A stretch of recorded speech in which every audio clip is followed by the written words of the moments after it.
September 11th, 2001, 10:45 a.m. EDT, Columbus, Ohio. Page 158 to 167. What was happening? Why? Parents had started showing up to get their kids and take them home. Just a few at first, then a few more. One girl from Mrs. Salinger's class got called down to the office, and another mom showed up right at the classroom door. She looked like she'd been crying. She asked for her daughter, and they were gone. Something bad had happened in New York City, but why everyone was so upset, no one could really say.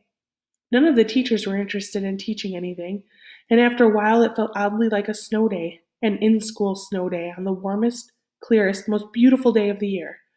Nahid moved from one period to the next with the rest of her classmates, who were mostly undisturbed and mostly glad not to be taking tests or giving reports or whatever they thought they were going to be doing that morning.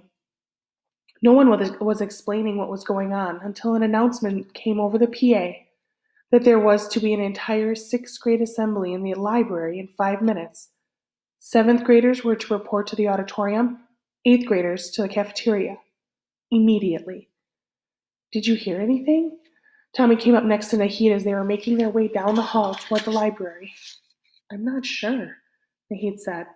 I think it's about a bomb in New York City, Tommy said. It was a plane. Another boy from their grade came up beside them.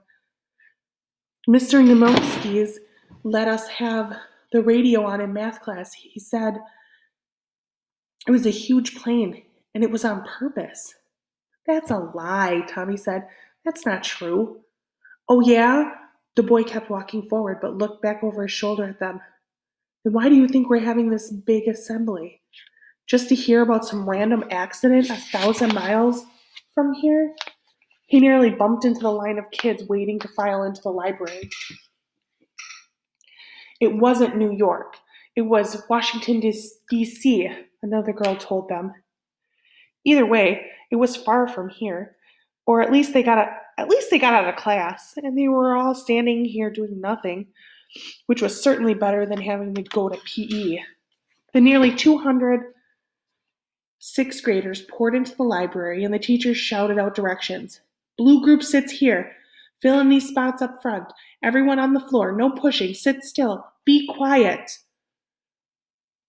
Kids were talking, shifting around, and slowly making their way to the carpet. At the far end, by the library office, a couple of boys were balling up paper and lobbying it over onto other boys' heads, then ducking down and laughing. Nothing seemed out of the ordinary or too serious. Just a snow day in September, right?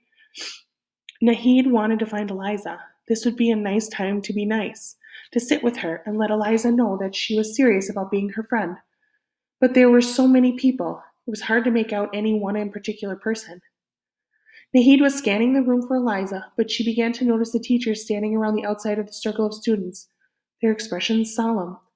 They weren't chatting with one another or looking for unruly boys. They were preoccupied, as they had been all morning, waiting for the principal to start talking. Sit down now. It was Mrs. Salinger. Her face was strange. Her makeup was smeared, and it looked like scary Halloween paint. Everyone sit, and no talking. Nahid decided to sit down right where she was.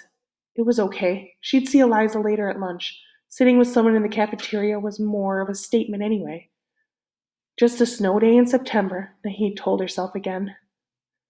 The principal was standing at the front of the room, and one of the custodians was wheeling a podium across the floor. The teachers still telling everyone to be quiet while the microphone was set up, and a loud screech from the amplifiers pierced the room. The principal began. I'm sure you are all wondering why we are having this unexpected assembly today. This is an unprecedented event, so there really is no, president for this. I mean to say, it is up to every school district to decide for themselves how to handle the events that have occurred. There was the normal pushing and whispering and not paying attention. But as I have always believed in treating you students with respect, it is my policy that you should be informed. I also believe that incorrect information can lead to rumor and panic.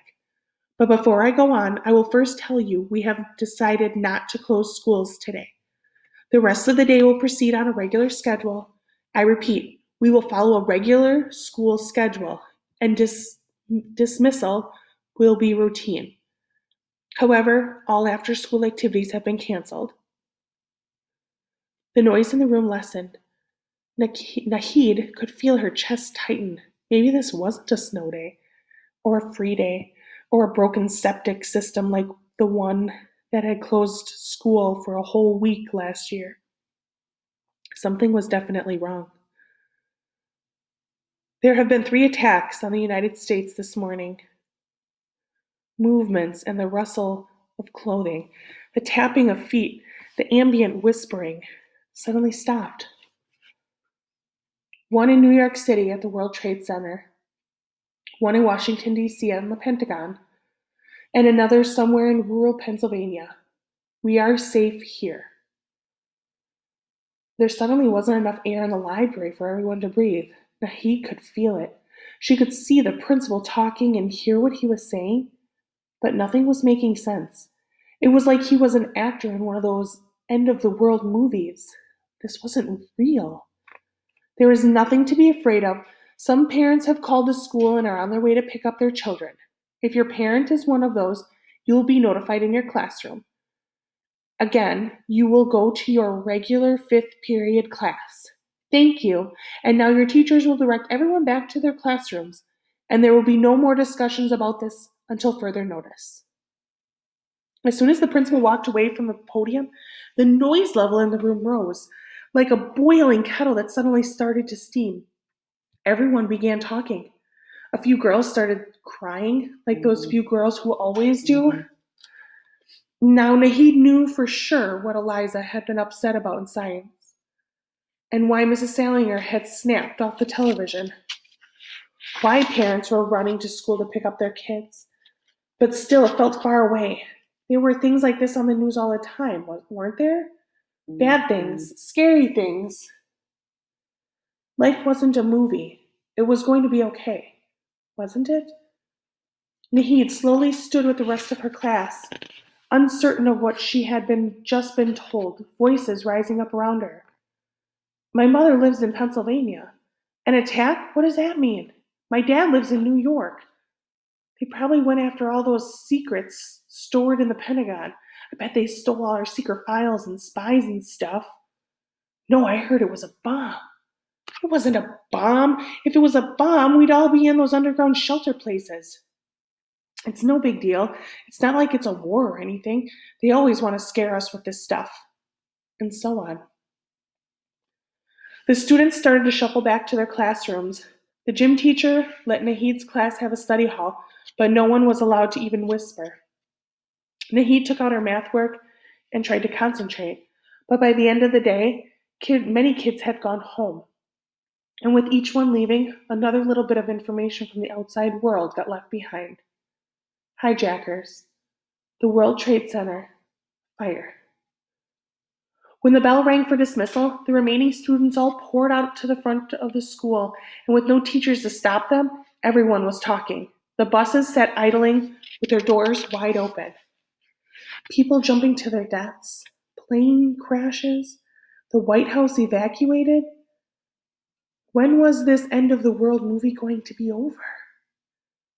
Then there was Eliza standing in line, waiting to step up onto her bus, and Nahid's plan for apologizing to her seemed 100 years in the past.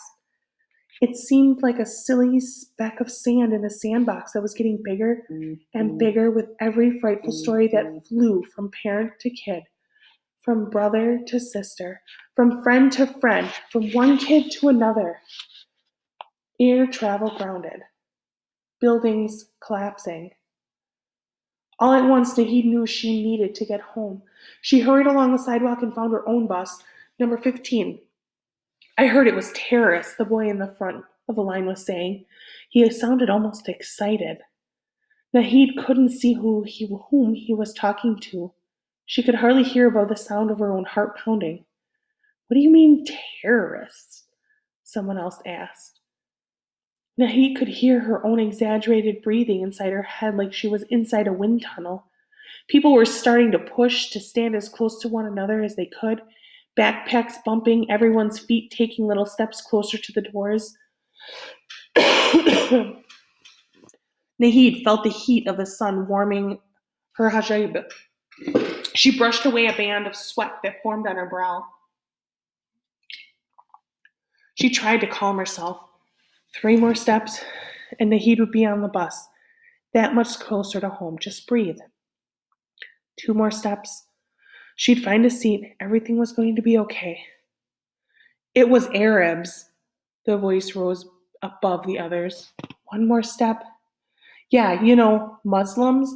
The ones who wear those things on their heads.